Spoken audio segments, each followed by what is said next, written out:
Friends, आज की इस वीडियो में जैसा कि आपने टाइटल में थंबनेल में देख लिया होगा कि हम एडसेंस के बारे में बात करने वाले हैं। और एडसेंस में भी आपको ब्लॉगर चूज़ करना चाहिए या फिर वर्डप्रेस चूज़ करना चाहिए। स्टार्टिंग में लोगों को ये कन्फ्यूजन रहती है, तो उसी क्वेरी को हम आज रिज़ॉल्व करेंगे और ये आपको बताने की कोशिश करेंगे कि आपके लिए बेटर कौन सा रहेगा, ब्लॉगर आपको यूज़ करना चाहिए या वर्डप्रेस को आपको यूज़ करना चाहिए।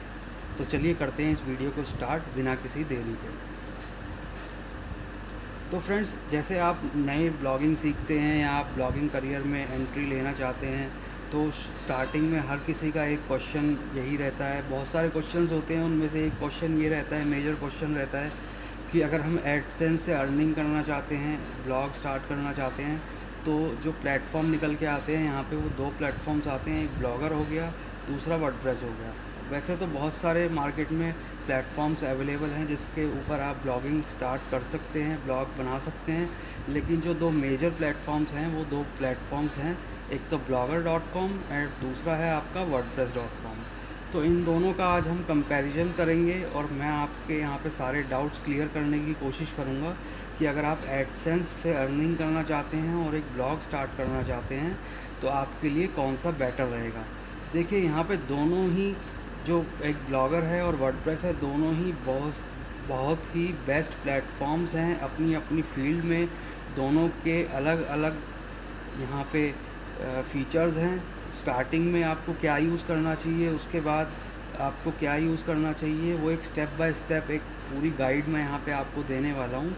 तो अगर आप इस वीडियो को पूरा ध्यान से सुनेंगे, एंड तक सुनेंगे, तो शायद आपके सारे डाउट्स यहाँ पे क्लियर हो जाएंगे और आप ये डिसीज़न अपने माइंड में बना पाएंगे कि आपको कौन सा प्लेटफॉर्म आपके लिए प्रेफरेबल रहेगा। तो देखिए, यहाँ पे मैंने कंपैरिजन पूरा एक बना लिया है। मैंने काफ़ी रिसर्च करी, जो क्वेश्चंस थे उसके अराउंड और क्या क्या लोगों के माइंड में आ सकते हैं क्वेश्चंस, वो सारे क्वेश्चंस मैंने यहाँ पे लिखे। लिखने के बाद मैंने उनको कंपेयर किया कि ब्लॉगर में क्या होता है और वर्डप्रेस में उसके कंपैरिजन में क्या होता है। तो चलिए पहले कंपैरिजन से हम लोग स्टार्ट करते हैं। यहाँ पे जो हमारा फर्स्ट कंपैरिजन है वो है ऑनरशिप का। देखिए, अगर आप ब्लॉगर पे अपना अकाउंट बनाएंगे तो उसमें आपका जो अकाउंट है वो होस्टेड रहेगा गूगल की होस्टिंग के ऊपर। वो एक फ्री अकाउंट होता है ब्लॉगर के ऊपर। ब्लॉगर उसका कुछ भी चार्ज आपसे नहीं लेता है।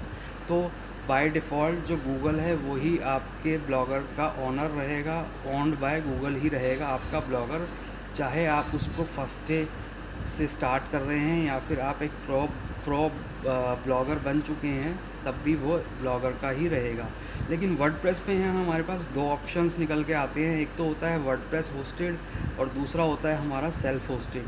तो देखिए, वर्डप्रेस होस्टेड में क्या होता है, उसमें आपकी जो होस्टिंग होती है वो wordpress.com ही आपको प्रोवाइड करता है और उनके अलग अलग प्लान्स हैं। उन प्लान्स के हिसाब से आप वर्डप्रेस पर रजिस्टर कर सकते हैं और अपनी ब्लॉगिंग स्टार्ट कर सकते हैं। अब अगर हम बात करें सेल्फ होस्टेड वर्डप्रेस की, तो वो फ्री होता है। उसके लिए आपको एक होस्टिंग प्लान चाहिए होता है। अपनी होस्टिंग प्लान में आप वर्डप्रेस को इंस्टॉल करते हैं। इंस्टॉल करने के बाद आप उस पर अपना एक ब्लॉग सेटअप करके रन कर सकते हैं। तो यहाँ पे जो सेल्फ होस्टेड ब्लॉग रहेगा वो आपका ही रहेगा। आप उसके ऑनर रहेंगे। जब तक आप होस्टिंग चलेगी आपकी, तब तक आपका ब्लॉग चलेगा। और आप इन फ्यूचर अगर होस्टिंग चेंज करना चाहते हैं तो आप अपने ब्लॉग को एक होस्टिंग से दूसरी होस्टिंग पे भी शिफ्ट कर सकते हैं यहाँ पे। तो यहाँ पे दोनों का जो ऑनरशिप कंपैरिजन है, उसमें ब्लॉगर आपका किसी भी किसी भी स्टेज में आपका ऑन नहीं रहेगा, वो गूगल का ही रहेगा। गूगल जब उसमें पॉलिसीज़ चेंज करेगा तो वो पॉलिसीज़ के हिसाब से आपको चलना पड़ेगा। जबकि वर्डप्रेस के ऊपर ऐसी कोई लिमिटेशंस यहाँ पे नहीं निकल के आती हैं। तो सेकंड कंपैरिजन के ऊपर चलते हैं, ईज़ ऑफ यूज़। देखिए, जो blogger.com है वो बिगिनर्स फ्रेंडली है। जब आप एक स्टार्ट कर रहे हैं ब्लॉगिंग को और आपको ब्लॉग को सेटअप करना नहीं आता, डिज़ाइन करना नहीं आता, तो आप बेशक blogger.com के साथ चले जाएं। स्टार्टिंग में सीखें, वहाँ से अपनी लर्निंग्स को आप इंक्रीज़ करें। लर्निंग इंक्रीज़ करने के बाद आप फिर उसको वर्डप्रेस पे शिफ्ट कर सकते हैं। इसके ऊपर भी मैं पूरी एक गाइड बना दूंगा कि ब्लॉगर टू वर्डप्रेस जब आप शिफ्ट करते हैं तो आप अपने सारे article as it is Blogger to WordPress कैसे शिफ्ट कर सकते हैं। वो भी एक कुछ स्टेप्स में आप कर सकते हैं। ये इंटीग्रेशन दोनों आपको प्रोवाइड करते हैं, ब्लॉगर टू वर्डप्रेस। अब जो वर्डप्रेस.com है, वर्डप्रेस.com या सेल्फ होस्टेड वर्डप्रेस वेबसाइट आप इसको कह लीजिए, जब आप उसके ऊपर ब्लॉग सेटअप करते हैं तो वहाँ पे थोड़ा आपको टेक्निकली स्ट्रॉन्ग होना पड़ेगा कि थीम को कैसे सेटअप किया जाता है, प्लगइन्स को कैसे यूज़ किया जाता है, उसका एसईओ कैसे किया जाता है। यहाँ पे बहुत तरह के लेवल ऑफ डेवलपमेंट्स को इंक्लूड आपको करना पड़ेगा और कुछ डिज़ाइनिंग पार्ट में भी आपको इन्वॉल्व होना पड़ेगा। जबकि अगर आप ब्लॉगर पे स्टार्ट कर रहे हैं तो आप विद इन 5 to 10 मिनट्स एक ब्लॉग सेटअप करके ब्लॉगर पे स्टार्ट कर सकते हैं। लेकिन वर्डप्रेस पे थोड़ा सा ये सेटअप आपका लंबा हो सकता है और इसमें आपको कुछ ज़्यादा टाइम स्पेंड करना पड़ सकता है। उसके बाद थर्ड जो हमारा कंपैरिजन यहाँ पे निकल के आता है वो निकल के आता है कस्टमाइजेशंस का। देखिए blogger.com बिगनर्स फ्रेंडली तो है, लेकिन उसके अंदर कस्टमाइजेशंस के भी ऑप्शन बहुत कम है। लिमिटेड कस्टमाइजेशन ऑप्शंस आप वहाँ पे यूज़ कर सकते हैं। आप डिज़ाइनिंग की बात कर लीजिए या डेवलपमेंट की बात कर लीजिए या फिर फंक्शनैलिटी की बात कर लीजिए, तो वो जो ब्लॉगर आपको डिसाइडेड फंक्शनैलिटीज़ और जो डिज़ाइंस आपको देता है आप उसी के ऊपर काम कर सकते हैं। बहुत लिमिटेड आप डिज़ाइनिंग ब्लॉगर के ऊपर कर सकते हैं। लेकिन वहीं पे अगर आप वर्डप्रेस की बात करें तो वर्डप्रेस के ऊपर आप थीम्स प्लगइन्स का यूज़ करके तो कस्टमाइजेशंस कर सकते हैं। उसके अलावा अगर आपको थीम डेवलपमेंट, प्लगइन डेवलपमेंट की नॉलेज है तो उसको आप वहाँ पे यूज़ करके और अपनी वर्डप्रेस को बहुत ही कस्टमाइजेबल और बहुत ही फंक्शनैलिटीफुल आप बना सकते हैं। तो यहाँ पे बहुत तरह के ऑप्शंस आपके पास वर्डप्रेस पे ओपन हो जाते हैं। तो जो प्रो ब्लॉगर्स होते हैं वो प्रेफर करते हैं वर्डप्रेस को, क्योंकि वर्डप्रेस के ऊपर आप बहुत सारी चीज़ें ऐसी हो गई, जैसे आप ईमेल कस्टमाइजेशंस कर सकते हैं, आप उसके अंदर कुछ फंक्शनैलिटी ऐसी ऐड कर सकते हैं, ई कॉमर्स आप उसमें इन फ्यूचर इंटीग्रेट कर सकते हैं वर्डप्रेस के अंदर ही, वो आप ब्लॉगर के अंदर नहीं कर सकते। तो यहाँ पे बहुत सारी चीज़ें आपके पास ऑप्शंस में मिल जाती है, लेकिन ब्लॉगर पे वो नहीं मिलती। उसके बाद हमारा जो नेक्स्ट कंपैरिजन आता है वो कंट्रोल कंपैरिजन आता है। कंट्रोल के अंदर देखिए यहाँ पे मैंने जो डाला हुआ है limited control over website and features. देखिए यहाँ पे जो ब्लॉगर का आपका कंट्रोल है वो बहुत लिमिटेड हो जाता है। वो कैसे हो जाता है, क्योंकि उसके अंदर आपके पास बहुत सारे ऑप्शंस नहीं होते हैं। जैसे फॉर एग्जांपल अगर आप अपनी वर्डप्रेस वेबसाइट से इसको कंपेयर करें तो वर्डप्रेस के ऊपर आप कोई थीम डेवलप करके और आप अपनी थीम के ऊपर कस्टमाइजेशंस करके कुछ ऐसी चीज़ें कर सकते हैं जो आप ब्लॉगिंग के ऊपर नहीं कर सकते। तो उससे रिलेटेड भी मैं एक पूरी एक वीडियो बना दूंगा कि आप ब्लॉगर के ऊपर क्या क्या कंट्रोल्स नहीं देख सकते और वर्डप्रेस के ऊपर आपको क्या क्या एक्स्ट्रा कंट्रोल्स मिल जाते हैं, और कुछ कंट्रोल्स आप अलग से भी डेवलप कर सकते हैं वर्डप्रेस के अंदर, ताकि आपको कुछ फीचर्स ऐड ऑन मिल जाए, जिसकी हमने ऊपर भी डिस्कशन करी है। तो उसी से को रिलेटेड ये हमारा कंपैरिजन हो जाता है यहाँ पर। अब देखिए उसके बाद जो हमारा कंपैरिजन आता है वो आता है स्केलेबिलिटी के ऊपर। स्केलेबिलिटी का जो कंपैरिजन है उसमें अगर आप ब्लॉगर को स्केल करना चाहेंगे, देखिए अगर ब्लॉगर आपका फ्री तो है, गूगल ऑन्ड होस्टिंग के ऊपर वो होस्टेड तो है, तो इसका मतलब आपको होस्टिंग की तो कभी दिक्कत नहीं आने वाली है ब्लॉगर के ऊपर। आपके पास कितना ही ट्रैफिक आ जाए, आपकी वेबसाइट डाउन बहुत ही रेयर चांसेस है कि वो जाएगी। लेकिन जब आप वर्डप्रेस के ऊपर बात करते हैं तो वहाँ पे आपको अपनी होस्टिंग पे इन्वेस्ट करना पड़ता है, अपनी होस्टिंग परचेज़ करनी पड़ती है। तो टाइम टू टाइम आपकी जैसे जैसे आपकी जो ट्रैफिक है वो इंक्रीज़ करता है, तो आपको होस्टिंग प्लान्स को भी इंक्रीज़ करना पड़ता है अकॉर्डिंग टू योर विजिटर्स और जो आपके ट्रैफिक जो आपकी वेबसाइट पे आ रहा है उसके हिसाब से। लेकिन यहाँ पे कुछ मैं आपको चीज़ें बता देता हूँ कि लिमिटेशंस कैसे ब्लॉगर के ऊपर आ जाती है। ब्लॉगर को जब आप स्केल करना चाहेंगे तो आप स्केलेबिलिटी में आपको बहुत सारे इश्यूज़ यहाँ पे दिखाई देंगे। जैसे कि ऊपर हमने बात करी फंक्शनैलिटीज़ कुछ लिमिटेड ही आपको blogger.com में दी गई है, लेकिन वर्डप्रेस पे आप अलग अलग फंक्शनैलिटीज़ को इंटीग्रेट करके, जैसे आपने मेलचिम्प को इंटीग्रेट कर दिया अपने वर्डप्रेस के साथ और ईमेल लिस्ट आपने वहाँ पे एक डिज़ाइन करी और उससे आप ईमेल शूट करते हैं अपने जो आपके विजिटर्स हैं उनको रेगुलर बेसिस पे। लेकिन ब्लॉगर पे ये लिमिटेड रह जाता है, बहुत लिमिटेशंस हो जाती हैं। बहुत कम कंपनियां हैं जो ब्लॉगर के ऊपर ये सारी सर्विसेज प्रोवाइड करती हैं, लेकिन वर्डप्रेस के ऊपर मैक्सिमम टू मैक्सिमम सारी कंपनियां आपको मिल जाएंगी जो अच्छी रेपुटेड कंपनीज़ हैं जो ब्लॉगर के वर्डप्रेस के ऊपर सर्विसेज प्रोवाइड करती हैं। और कम्युनिटी की बात उसके बाद हम कर लेते हैं। देखिए कम्युनिटी में आपके पास ब्लॉगर और वर्डप्रेस ही बहुत एक लार्ज कम्युनिटी डिफ़ाइन करती हैं। तो इसके अंदर जो ब्लॉगर्स हैं, blogger.com जो है वेबसाइट, उसके अंदर भी आपको बहुत सारे डेवलपर्स ऐसे मिल जाएंगे, बहुत सारी आपके को रिलेटेड ब्लॉगर्स आपको मिल जाएंगे जो blogger.com को यूज़ करते हैं। तो अगर आपको कभी भी कोई परेशानी आती है या कोई दिक्कत आती है अपनी वेबसाइट को कंट्रोल करने में, या आपको किसी चीज़ में डिफ़िकल्टी आती है समझने में, तो आप क्वेश्चंस अपनी कम्युनिटी से पूछ सकते हैं। उसी तरीके से वर्डप्रेस की जो कम्युनिटी है वो थोड़ी सी लार्जर है एज़ कम्पेयर टू ब्लॉगर। तो जो आपको, अगर आप 10 क्वेश्चन पूछते हैं ब्लॉगर के बारे में, तो उसमें से आपको 5 का आंसर अगर मिलेगा फॉर एग्ज़ाम्पल, वहीं पे अगर आप 10 डिफ़िकल्टी फेस करते हैं वर्डप्रेस के ऊपर, तो आपको उसमें से 100% 8 डिफ़िकल्टीज़ के आंसर मिलेंगे ही मिलेंगे। आपके पास इतनी बड़ी लार्जर कम्युनिटी है जिन्होंने वर्डप्रेस यूज़ किया है और वही सेम डिफ़िकल्टी उनको आई है, तो उन्होंने उसके क्वेश्चंस के आंसर वहाँ पे दिए हुए हैं। तो आप उनको पढ़ के अपनी क्वेरीज़ को सॉल्व कर सकते हैं। देन एसईओ कैपेबिलिटीज़ के ऊपर हम बात करते हैं। तो देखिए, ब्लॉगर के ऊपर एसईओ आप कर तो सकते हैं लेकिन लिमिटेड कर सकते हैं। यहाँ पे आप स्कीमा कैसे इंटीग्रेट करेंगे मुझे नहीं पता। यहाँ पे आप लोकल एसईओ लोकलाइजेशन कैसे करेंगे वो मुझे नहीं पता। लेकिन जो वर्डप्रेस है उसके ऊपर बहुत सारे एसईओ प्लगइन्स और टूल्स अवेलेबल हैं जिससे कि आप अपनी वेबसाइट को एसईओ फ्रेंडली बना सकते हैं और एसईओ में आप उसको टॉप रैंकिंग, टॉप स्लॉट्स तक लेके जा सकते हैं। वो बहुत इजी हो जाता है। तो यहाँ पे एसईओ की बात करें तो ब्लॉगर थोड़ा सा लिमिटेड है एसईओ में, लेकिन वर्डप्रेस के पास बहुत सारी अपॉर्चुनिटीज़ हैं। आप बहुत सारे प्लगइन्स अवेलेबल हैं, रेपुटेटेड प्लगइन्स अवेलेबल हैं जिनको यूज़ करके आप एसईओ में अच्छी रैंकिंग और अच्छा स्कोर आप कैप्चर कर सकते हैं गूगल के ऊपर। फ्लेक्सिबिलिटी, अब देखिए फ्लेक्सिबिलिटी की बात करें तो जो ब्लॉगर है उसका प्राइमरी फोकस है ब्लॉगिंग के ऊपर।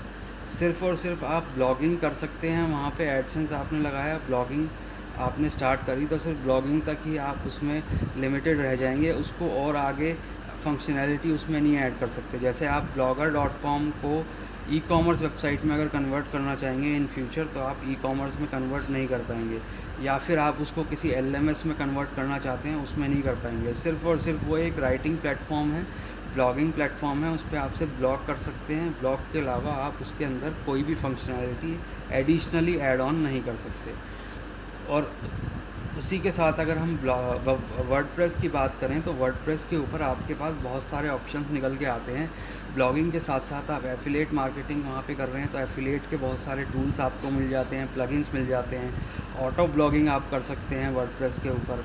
अगर आपको ऑटोमेटिक कुछ ब्लॉग्स, आर्टिकल्स अपनी वेबसाइट पे इंटीग्रेट करने हैं कि वो टाइम टू टाइम अपडेट होते रहें, तो वो आप वहाँ पे कर सकते हैं। उसके साथ आप उसको ई कॉमर्स में कन्वर्ट कर सकते हैं या LMS में कन्वर्ट कर सकते हैं, या और कोई सब्सक्रिप्शन वेबसाइट के ऊपर अगर आप ब्लॉगिंग के साथ साथ जाना चाहते हैं इन फ्यूचर, तो आप वो वर्डप्रेस के ऊपर कर पाएंगे, लेकिन blogger.com के ऊपर वो आप नहीं कर पाएंगे। चलिए अब इंटीग्रेशन की बात कर लेते हैं। तो इंटीग्रेशन जो है blogger.com के ऊपर बहुत ही लिमिटेड होते हैं। इसके ऊपर बड़ी बड़ी कंपनियां इन्वेस्ट नहीं कर रही हैं अभी। वो वर्डप्रेस के ऊपर ज़्यादा इन्वेस्ट करती हैं क्योंकि वर्डप्रेस कस्टमाइजेबल है और बहुत सारी चीज़ों को सपोर्ट करता है, थर्ड पार्टी प्लगइन्स को सपोर्ट करता है। तो वर्डप्रेस के ऊपर ज़्यादा लोग फोकस इसीलिए करते हैं क्योंकि ज़्यादा कंपनियां टूल्स और प्लगइन्स वर्डप्रेस के लिए बनाती हैं लेकिन ब्लॉगर के लिए नहीं बनाती। हो सकता है आपको कुछ ऐसे प्लगइन्स हों या टूल्स हों जो वर्डप्रेस पे मिल जाएं, वो ब्लॉगर पे ना मिलें, लेकिन जो ब्लॉगर पे होगा वो 95% आई एम श्योर कि आपको वर्डप्रेस के लिए मिलेगा ही मिलेगा। तो अगर आप एक स्केलेबिलिटी चाहते हैं और आप ये चाहते हैं कि आप कहीं स्टक ना हो बीच में, या आप अपनी ब्लॉगर को, अपनी जो ब्लॉगिंग वेबसाइट है उसको उस लेवल तक लेके जाना चाहते हैं इन फ्यूचर कि आप बहुत स्केल कर पाएँ और बहुत सारी फंक्शनैलिटीज़ उसके साथ लेके चलें, तो आप वर्डप्रेस को लेके चल सकते हैं। लेकिन अगर आप स्टार्ट कर रहे हैं और स्टार्टिंग में आपके पास इतना फंड्स नहीं है कि आप होस्टिंग में इन्वेस्ट कर सकें, या वर्डप्रेस.com के जो प्राइसिंग और प्लान्स है उसके साथ आप जा सकें, तो आप ब्लॉगर को प्रेफर कर सकते हैं, उसमें कोई दिक्कत नहीं है। उसके बाद हमारे पास जो नेक्स्ट ऑप्शन आ जाता है वो आ जाता है डिज़ाइन ऑप्शंस का। देखिए डिज़ाइन में यहाँ पे बहुत सारे टेम्पलेट्स अवेलेबल हैं ब्लॉगर पे और बहुत सारे टेम्पलेट्स अवेलेबल हैं वर्डप्रेस.com पे। लेकिन यहाँ पे जो डिफरेंस आ जाता है वो ये आ जाता है कि जो ब्लॉगर है उसके ऊपर कलेक्शन तो काफ़ी है लेकिन वो बहुत हद तक लिमिटेड है।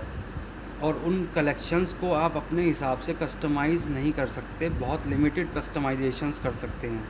जैसे कि आप सिर्फ फ़ॉन्ट साइज़ बड़ा छोटा कर सकते हैं किसी थीम के अंदर, या फिर आपको कलर्स उसके चेंज करने हैं फ़ॉन्ट के तो वो कर सकते हैं। तो इस तरीके की छोटी छोटी कस्टमाइजेशंस आप ब्लॉगर में कर पाएंगे, कुछ मेजर कस्टमाइजेशंस आप ब्लॉगर पे नहीं कर सकते। लेकिन अगर हम बात करें wordpress.com की, तो थीम्स बहुत तरीके की अवेलेबल हैं यहाँ पे, जिससे आप अपनी वेबसाइट को फुल्ली कस्टमाइज़ कर सकते हैं, फ़ॉन्ट से लेके, थीम से लेके, इमेजेस से लेके और कलर्स से लेके। और उसके बाद अगर आपको उसमें कुछ इफ़ेक्ट्स डालने हैं, एनिमेशंस डालने हैं, तो वो आप यहाँ पे डाल सकते हैं। अगर आप खुद से थीम डेवलप करना जानते हैं तो आप एक थीम डेवलप करके फुल्ली कस्टमाइजेबल वर्डप्रेस का ब्लॉग बना सकते हैं।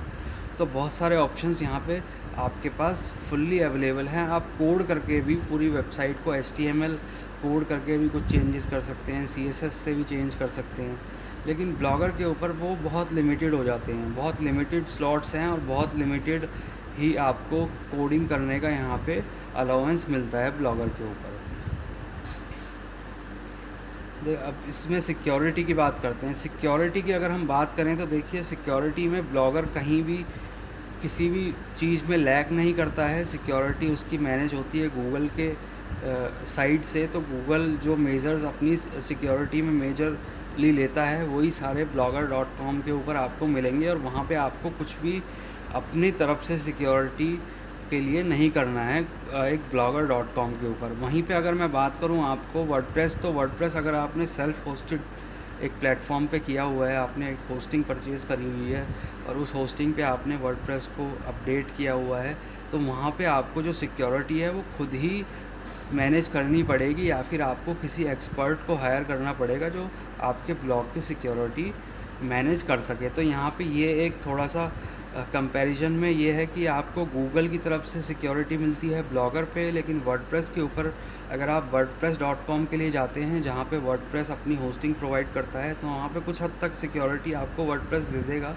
लेकिन उसको और अगर आपको सिक्योरिटी वाइज टाइट रखना है अपने ब्लॉग को, तो आपको वहाँ पे या तो किसी एक्सपर्ट को हायर करना पड़ेगा, या फिर आपको खुद ही सिक्योरिटी कैसे करी जाती है अपने वर्डप्रेस ब्लॉग की, वो आपको सीखनी पड़ेगी यहाँ पे। तो यहाँ पे आपका जो टोटली मैनेज होता है ब्लॉगर, वो गूगल से होता है, और वर्डप्रेस आपको खुद ही मैनेज करना पड़ेगा। चलिए अब यहाँ पे हम बैकअप एंड रिस्टोर की बात कर लेते हैं। देखिए, जब आप एक ब्लॉग बनाते हैं या फिर आप एक ब्लॉगिंग वेबसाइट आप क्रिएट कर रहे हैं, उसके बाद आप कुछ टाइम तक उस पर काम करते हैं, तो जब आपके पास ट्रैफ़िक आने लगता है, तो ट्रैफ़िक आने के बाद बहुत हद तक ये चांसेस होते हैं कि आपकी वेबसाइट पे अटैक्स होने चालू हो जाते हैं। जब अटैक्स होने चालू होते हैं तो वेबसाइट हैकर्स जो होते हैं, जो इलीगल एक्टिविटीज़ करते हैं, ब्लैक हैट हैकर्स कहते हैं जिनको, वो आपकी वेबसाइट हैक करने की कोशिश करते हैं। वहाँ से कुछ ना कुछ डेटा वो निकालने की कोशिश करेंगे ही करेंगे। ये एक सबके साथ होता ही होता है। तो यहाँ पे जो आप बात करते हैं बैकअप एंड रिस्टोर की, तो देखिए, गूगल से सिक्योरिटी आपकी मैनेज तो है, लेकिन उसका मतलब ये नहीं है कि वो 100% सिक्योर है।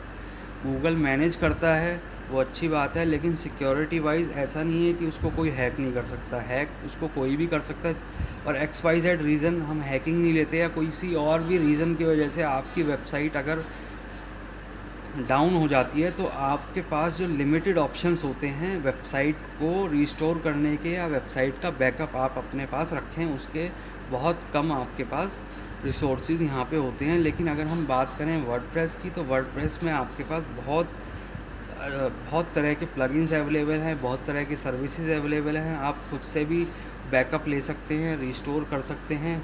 अगर आप चाहते हैं, आप ये सीखना चाहते हैं कि आप अपने किसी भी वर्डप्रेस ब्लॉग का कैसे बैकअप ले सकते हैं, या फिर मंथली बेसिस पे उसका बैकअप कैसे आप एक ऑफ साइट बैकअप में स्टोर कर सकते हैं, तो उसके बारे में मैं आपको वीडियो बना दूंगा।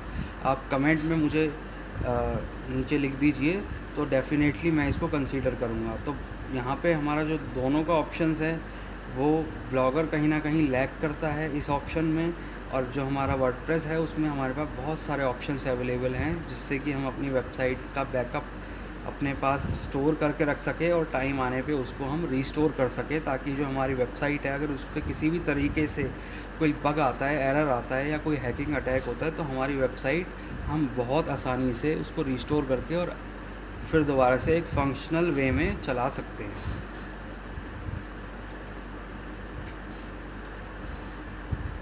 तो देखिए यहाँ पे हमारा नेक्स्ट जो क्वेश्चन है, जो हमने सबसे ऊपर एक क्वेश्चन पुटअप किया है, हमारे जितने भी व्यूअर्स हैं और जितने भी हमारे सपोर्टर्स हैं, उन्होंने क्वेश्चन पूछा था कि क्या एडसेंस हम यूज़ कर सकते हैं ब्लॉगर के साथ या वर्डप्रेस के साथ। देखिए, ब्लॉगर और वर्डप्रेस दोनों पे ही एडसेंस अप्रूवल मिलता है, दोनों सपोर्ट करते हैं एडसेंस को। अगर इसमें इस तरीके का कोई कंपैरिजन नहीं है कि ब्लॉगर पे ज़्यादा मिलता है या वर्डप्रेस पे ज़्यादा मिलता है, दोनों पे आपको मिल जाता है। अगर आप तरीके से काम करते हैं, आपको ब्लॉगिंग आती है, तो आपको कहीं पे भी हिचकिचाने की ज़रूरत नहीं है। एडसेंस का अप्रूवल आपको दोनों ही केसेस में मिल जाएगा, अगर आपने एक लीगल वे में, एक वाइट हैट वे में आपने ब्लॉग सेटअप किया है और उसके ऊपर इंफॉर्मेशन आपने डालना चालू किया है। थोड़े बहुत विजिटर्स आएंगे तो गूगल एडसेंस बहुत आसानी से आपको यहाँ पे मिल जाता है। और अगर आपको गूगल एडसेंस लेने में कुछ भी डिफ़िकल्टी आ रही है, तो आप नीचे कमेंट कर सकते हैं, मैं और मेरी टीम आपकी ज़रूर हेल्प उसमें आप करेगी। नेक्स्ट हम ले लेते हैं मल्टी चैनल वेबसाइट्स। देखिए यहाँ पे क्या होता है, यहाँ पे बहुत लिमिटेड, वही है, बहुत लिमिटेड ब्लॉगर के ऊपर, क्योंकि बहुत कम कंपनीज़ काम कर रही हैं और वर्डप्रेस के ऊपर ज़्यादा कंपनीज़ काम कर रही हैं। तो यहाँ पे भी वही बात निकल के आ जाती है कि यहाँ पे भी लिमिटेड सपोर्ट है आपकी मल्टीचैनल्स वेबसाइट के ऊपर, और जो आपका वर्डप्रेस है उसमें आपके पास ज़्यादा फीचर्स और ज़्यादा सपोर्ट है मल्टीचैनल वेबसाइट को लेके। ठीक है, उसके बाद रिस्पॉन्सिवनेस को बात करते हैं। रिस्पॉन्सिवनेस की अगर हम बात करते हैं तो देखिए, रिस्पॉन्सिवनेस जो ब्लॉगर होता है उसमें भी रहती है और आपकी वर्डप्रेस के ऊपर भी रहती है। लेकिन यहाँ पे जो दोनों का कंपैरिजन है, उसमें मैं ये कहना चाहूँगा, अगर आप वर्डप्रेस में एक थीम का यूज़ कर रहे हैं जो प्री डिज़ाइंड थीम है, तो उसके अंदर कहीं ना कहीं एक रेपुटेटेड थीम होगी, तो आपको रिस्पॉन्सिवनेस वहाँ पे ज़रूर दिखेगी। लेकिन अगर आप खुद से डिज़ाइन कर रहे हैं वर्डप्रेस का ब्लॉग, तो वहाँ पे आपको कहीं ना कहीं वर्डप्रेस का जो ब्लॉग है उसको रिस्पॉन्सिवनेस उसकी क्रिएट करनी पड़ेगी, आपको आना चाहिए। तो यहाँ पे वर्डप्रेस सेल्फ होस्टेड है, सेल्फ मैनेज्ड है, तो सारा काम वर्डप्रेस पे आप ही को करना है। लेकिन वर्डप्रेस की जो एक प्लस पॉइंट ये है कि उसके अंदर आप बहुत एडिशनल फंक्शनैलिटीज़, कस्टमाइजेशंस को ऐड कर सकते हैं, ताकि आपको इन फ्यूचर अगर आप नए नए फीचर्स इंट्रोड्यूस करना चाहते हैं अपनी वेबसाइट में, तो आप वो कर सकते हैं। अगर मैं बात करूं blogger.com की, तो blogger.com के ऊपर रिस्पॉन्सिवनेस वेरी करती है कि आपने किस तरीके की थीम वहाँ पे यूज़ करी है। देखिए, ब्लॉगर बहुत हद तक, जो blogger.com है उसको बिगिनर्स यूज़ करते हैं, तो इसी वजह से वहाँ पे जो कंपनीज़ हैं, जो डेवलपर्स हैं, उनको पता है कि बिगिनर्स के पास इतना पैसा नहीं होता ब्लॉगर के ऊपर। तो अगर कोई पैसा वहाँ पे इन्वेस्ट नहीं कर रहा, तो ये तो एक डिफाइंड है कि वहाँ पे जो कंपनीज़ हैं कम इन्वेस्ट करेगी, कम डेवलपमेंट वहाँ पे होगा। लेकिन अगर आप वहीं पे वर्डप्रेस की तरफ जाएँ, तो वहाँ पे बहुत बहुत सारे लोग इन्वेस्ट करते हैं अलग अलग चीज़ों में, प्लगइन्स को परचेज़ करने में, थीम्स को परचेज़ करने में। तो वहाँ पे क्या होता है कि कंपनीज़ वहीं पे इंटरेस्ट लेती है जहाँ पे बायर्स ज़्यादा हों। तो यहाँ पे वर्डप्रेस के ऊपर बायर्स ज़्यादा हैं, प्रो ब्लॉगर्स ज़्यादा हैं, तो उस वजह से उनके पास कुछ मनी को लेके इश्यूज़ नहीं होते, तो वो अलग अलग चीज़ों में इन्वेस्ट करते हैं। तो इसीलिए वहाँ पे डेवलपमेंट पार्ट ज़्यादा होता है, ब्लॉगर के ऊपर कम होता है। ये एक मार्केट का अभी जो सिनेरियो बना हुआ है उसके हिसाब से अभी ये चलता है।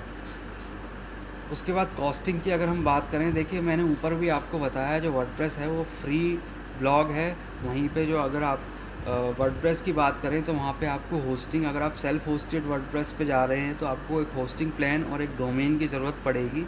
आप ब्लॉगर को एक सब डोमेन पे सेटअप कर सकते हैं, वो फ्री ऑफ कॉस्ट होता है। अगर आप एक ब्रांडेड डोमेन की तरफ जाना चाहते हैं, तो ब्लॉगर तो आपका फ्री रहेगा, आपको डोमेन परचेज़ करना पड़ेगा, उसको कनेक्ट करना पड़ेगा ब्लॉगर के साथ। वहीं पे अगर आप वर्डप्रेस की बात करें, तो मैं मोटा मोटा आपको बता देता हूँ। आपको एक डोमेन चाहिए होगा, सेल्फ होस्टेड वर्डप्रेस है तो आपको होस्टिंग चाहिए होगी। ये दो चीज़ें आपको बिल्कुल नेसेसरी है वर्डप्रेस के, सेल्फ होस्टेड वर्डप्रेस के ऊपर।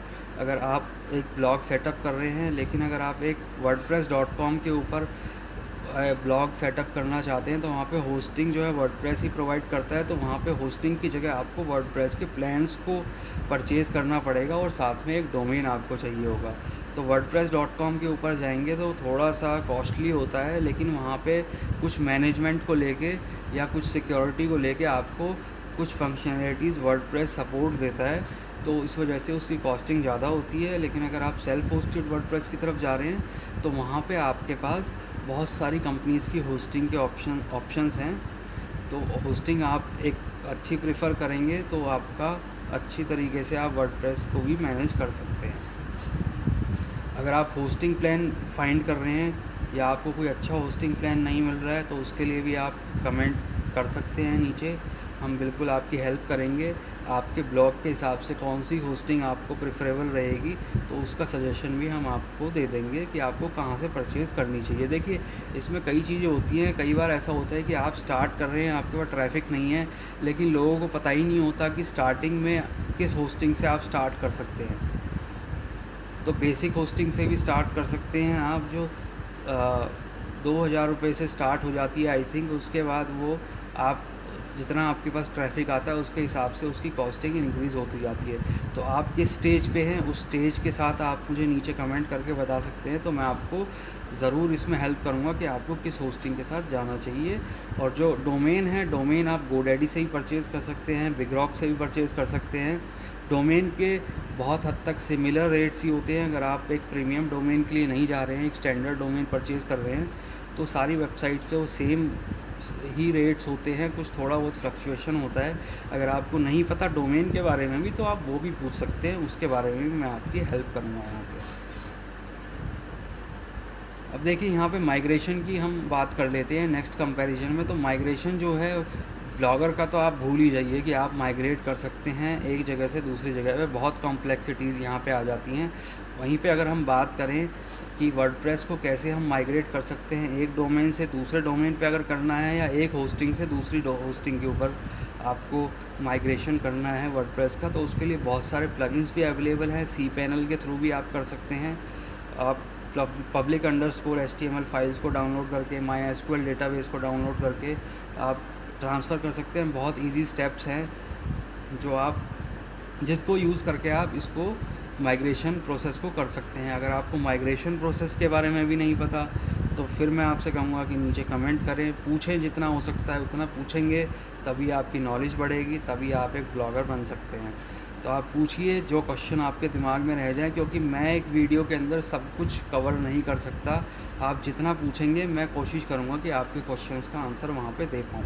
तो माइग्रेशन को लेके अगर आपको कोई भी डाउट है या आप किसी को माइग्रेट करना चाहते हैं वेबसाइट को, आपको नहीं समझ में आ रहा वो माइग्रेशन कैसे होगा, तो कमेंट कर दीजिए नीचे। मैं हो सकता है इसके ऊपर एक वीडियो बना दूं, या फिर हमने शायद एक वीडियो बनाई भी हुई है तो उसको मैं पिंग कर दूंगा नीचे, तो वो भी आप चेक कर सकते हैं। अगर वीडियो मैंने नहीं बनाई है तो मैं इस पर एक वीडियो भी बना दूंगा इन फ्यूचर। और अगर आप कमेंट करते हैं तो मैं आपके कमेंट का भी रिप्लाई मैं दे दूंगा कि आप कैसे उसको कर सकते हैं प्रोसीड माइग्रेशन प्रोसेस को। अब देखिए, इसके अंदर अपडेट्स एंड फीचर्स का जो एक कंपैरिजन मेरे को यहाँ पे लगा कि कंपेयर करना चाहिए। तो यहाँ पे जो देखिए, ब्लॉगर की अगर हम बात करें तो अपडेट्स और फीचर जो है वो मैनेज्ड होते हैं गूगल के साइड से। गूगल जो अपडेट चाहेगा वो अपडेट आपके ब्लॉगर पे आपको दिखेंगे, तभी आप उस फंक्शनैलिटी को, उस फीचर को यूज़ कर पाएंगे जब ब्लॉगर में गूगल अपडेट करेगा। लेकिन यहाँ पे अगर हम बात करें एक wordpress.com की, तो वर्डप्रेस के अंदर फ्लेक्सिबिलिटी यहाँ पे आ जाती है कि अपडेट्स और सारी चीज़ें आपको खुद ही करनी होती हैं। तो अपडेट्स तो आप साथ के साथ करेंगे ही, और उसके अंदर कुछ नए फीचर्स आपको ऐड करने हैं तो आप ही डेवलप करके वो फीचर्स इंटीग्रेट कर सकते हैं। तो ये फ्लेक्सिबिलिटी वर्डप्रेस आपको देता है। उसके बाद एनालिटिक्स की बात करते हैं। तो जो ब्लॉगर है, देखिए गूगल एनालिटिक्स जो है वो भी गूगल का ही है और ब्लॉगर भी गूगल का ही है। तो इसके अंदर बिल्ट इन एनालिटिक्स आपको मिल जाता है, जिसमें आपको ब्लॉगर के अंदर ही सारा डेटा पता चल जाता है कि कौन विजिटर्स कहाँ से आ रहा है, कितने विजिटर्स आपके पास आ रहे हैं, कौन से पेज पे विज़िट कर रहे हैं, वो ब्लॉगर के साथ आपको मिल जाता है। लेकिन वहीं अगर हम बात करें तो जो wordpress.com है उसमें आपको एनालिटिक्स को इंटीग्रेट करना पड़ता है। इंटीग्रेशन कैसे होता है वो आप गूगल एनालिटिक्स जो है उस वेबसाइट पे जाके वहाँ पे अकाउंट क्रिएट करते हैं। अकाउंट क्रिएट करने के बाद आप उसको वर्डप्रेस के साथ इंटीग्रेट करते हैं। तो यहाँ पे आपको मैन्युअली इंटीग्रेट करना पड़ता है। वर्डप्रेस की तरफ से ऐसा कोई भी बाय डिफ़ॉल्ट ऐसा टूल नहीं दिया गया है जिससे कि आप अपनी वेबसाइट के एनालिटिक्स को मॉनिटर कर सकें। गूगल के थ्रू आप उसको जॉइन कर सकते हैं अपने वर्डप्रेस के साथ बहुत ईजी स्टेप्स में। तो यहाँ पे आपको मैन्युअली वो स्टेप्स करने पड़ेंगे। अब देखिए कंटेंट मैनेजमेंट की बात करते हैं तो दोनों CMS based content management system को लेके यहाँ पे आए थे और अभी भी वो कंटेंट मैनेजमेंट सिस्टम ही दोनों हैं। और जो वर्डप्रेस है और जो blogger.com है उनके अंदर दोनों में बहुत बहुत डिफरेंसेस हैं। वर्डप्रेस के अंदर जो CMS है वो CMS बहुत सारी कॉम्प्लेक्सिटीज़ को आपको वहाँ पे ऑप्शंस देता है, जैसे कैटेगरीज़ के ऑप्शन देता है आपको क्रिएट करने के लिए, टैग्स के ऑप्शन देता है, एडवांस एडिटिंग के ऑप्शन देता है, पोस्ट को आपको कैसे डिज़ाइन करना है उसके ऑप्शन देता है, कस्टम फील्ड्स आपको क्या क्या ऐड करनी है अपनी वेबसाइट के अंदर। तो वर्डप्रेस आपको वो सारे ऑप्शंस कॉम्प्लेक्सिटीज़ वहाँ पे देता है CMS में।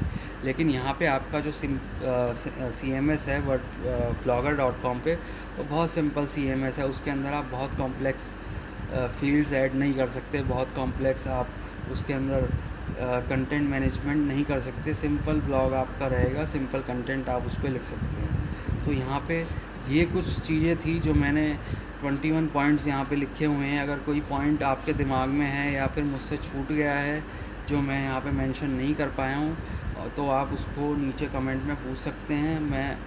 हो सकता है मैं पूरी कोशिश करूँगा कि आपकी मैं उसमें हेल्प कर पाऊँ और आपके जो क्वेरीज़ है उसको रिज़ॉल्व कर पाऊँ।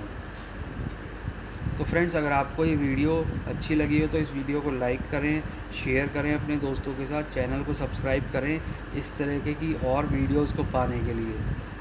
थैंक यू, धन्यवाद, जय हिंद।